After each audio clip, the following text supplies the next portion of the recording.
नमस्कार दोस्तों, मैं doctor Sunit Shah, senior neurologist, advanced neurology and super speciality hospital, Malviya Nagar, Jaipur में है।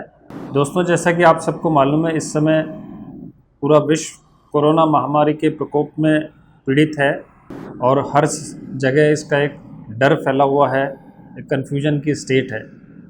लाइफ हमारी कोविड एरा से पहले और कोविड एरा के बाद में एंटायरली चेंज हो चुकी है। आज मैं आपसे चर्चा करूंगा कि इस कोविड एरा में हम लोग क्या सावधानी रख सकते हैं। आज आपको नॉर्मल बीमारी के लिए भी अस्पताल में जाना पड़ता है। एक डर रहता है कि अस्पताल में जाएंगे तो कहीं हमें कोरोना ना हो जाए। मैं आपको बताना चाहूँगा क्या सावधानियाँ हम लोग हॉस्पिटल में रखते हैं और हम लोग चर्चा करेंगे क्या सावधानी पेशेंट्स और पेशेंट्स के रिलेटिव्स को कोरोना के दौरान रखनी चाहिए। तो दोस्तों, सबसे पहले चर्चा करेंगे हमारे हॉस्पिटल में कोविड फ्री एटमॉस्फेयर के लिए हम लोग क्या प्रिकॉशंस ले रहे हैं। सबसे पहले जो पेशेंट पहुंचता है, हमारे ओपीडी एरिया में पहुंचता है, हॉस्पिटल में पहुंचने से पहले आते ही सबसे पहले पेशेंट को सैनिटाइज़ किया जाता है, उसका टेम्परेचर चेक किया जाता है और एक हम लोग रजिस्ट्रेशन फॉर्म फिलअप कराते हैं जिसमें उसकी बैक हिस्ट्री लेते हैं कि लास्ट कुछ समय में उसने कहीं ट्रैवल हिस्ट्री ली है, पेशेंट को कोई बुखार, खांसी, जुकाम वगैरह की ऐसी हिस्ट्री है। यदि इस तरह की कोई हिस्ट्री होती है तो हम हॉस्पिटल में एक आइसोलेशन एरिया बनाया हुआ है, वहाँ पे उसको देखा जाता है, और इस तरह की कोई हिस्ट्री नहीं होती है तो वो मेन ओपीडी एरिया में एंटर करता है। अब मेन दिक्कत आती है कि ओपीडी एरिया जनरली हमारा क्राउडेड एरिया होता है, तो उससे बचने के लिए हम लोगों ने क्या किया, अभी हम लोग सब पेशेंट्स बाई अपॉइंटमेंट देखते हैं। अपॉइंटमेंट इस तरह से दिया जाता है कि एट ए टाइम हॉस्पिटल में 2-3 से ज़्यादा पेशेंट्स नहीं हो। तो मेरी आप सबसे गुजारिश है कि अस्पताल में आने से पहले आप रिसेप्शन पर फ़ोन करके अपॉइंटमेंट बुक कराएं, ताकि आपको प्रिस्क्राइब्ड जो स्लॉट दिया जा सकता है उस स्लॉट में ही आप आएँ तो आपको भीड़ का सामना नहीं करना पड़ेगा। एक पेशेंट के साथ हम लोग प्रेफर करते हैं कि एक अटेंडेंट से ज़्यादा नहीं आए, ताकि हम लोग सोशल डिस्टेंसिंग मेंटेन कर सकें। ओपीडी एरिया में जो वेटिंग एरिया है, वेटिंग एरिया में भी डिस्टेंसिंग मेंटेन करी जाती है। 2 चेयर के बीच में 1 चेयर खाली रखी जाती है। रिसेप्शन काउंटर पे भी बैरियर लगाए हुए हैं ताकि आप ज़्यादा नज़दीक नहीं आ सकें। दूसरी चीज़ जो हम लोगों ने कर रखी है, हम लोगों ने इसके लिए ऑनलाइन रजिस्ट्रेशन की फैसिलिटी बुक कर रखी है। कोई भी रजिस्ट्रेशन जो है हम लोग कोशिश करते हैं कि पेपरलेस रहे। दूसरी चीज़ है कि डॉक्टर के चैम्बर में भी हम लोगों ने एक डिस्टेंसिंग मेंटेन करी हुई है। पेशेंट को जनरली हम 6 से 8 फीट की डिस्टेंस से ही देखते हैं।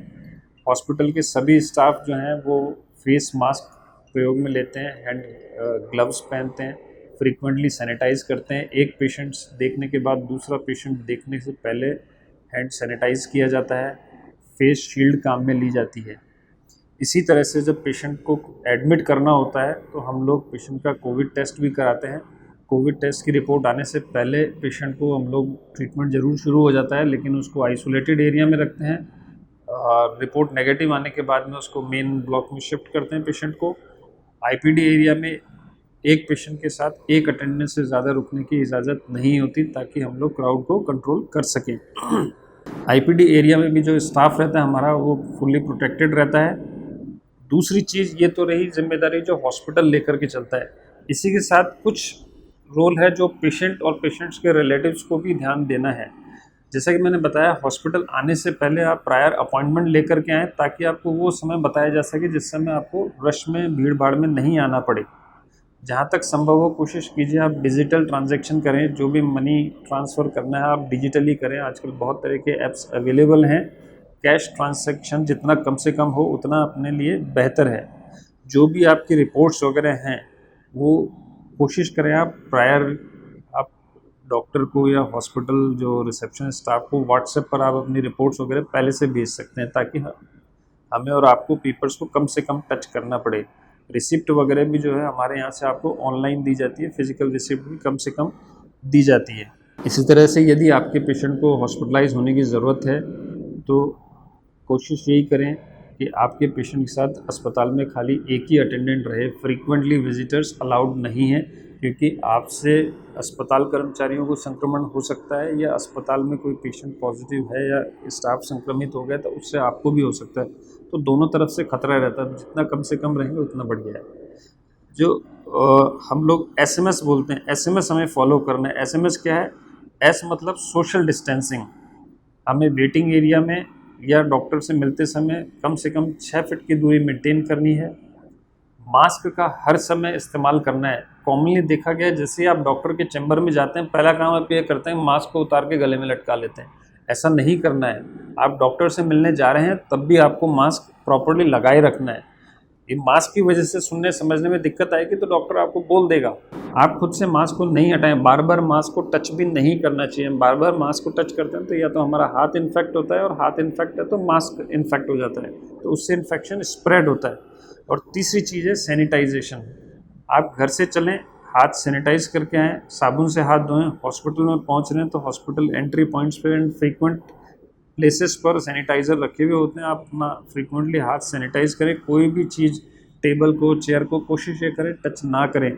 ऑल्दो हम लोगों ने पूरा जो OPD ब्लॉक है उसको जर्म शील्ड से प्रोटेक्ट किया हुआ है। जर्म शील्ड के ऐसी एश्योरिटी है कि 3 महीने तक उस पर कोई वायरस, कोई बैक्टीरिया ग्रो नहीं कर सकता। बट फिर भी हम लोग को social distancing, mask and sanitiser का प्रॉपर इस्तेमाल करना है। मित्रों, मेरी आपसे यही रिक्वेस्ट है, अस्पताल आएँ, घबराने की ज़रूरत नहीं है, लेकिन प्रिकॉशन लेने की ज़रूरत है। सोशल डिस्टेंसिंग मेंटेन करनी है। जितना संभव हो आप पेपरलेस वर्क करें।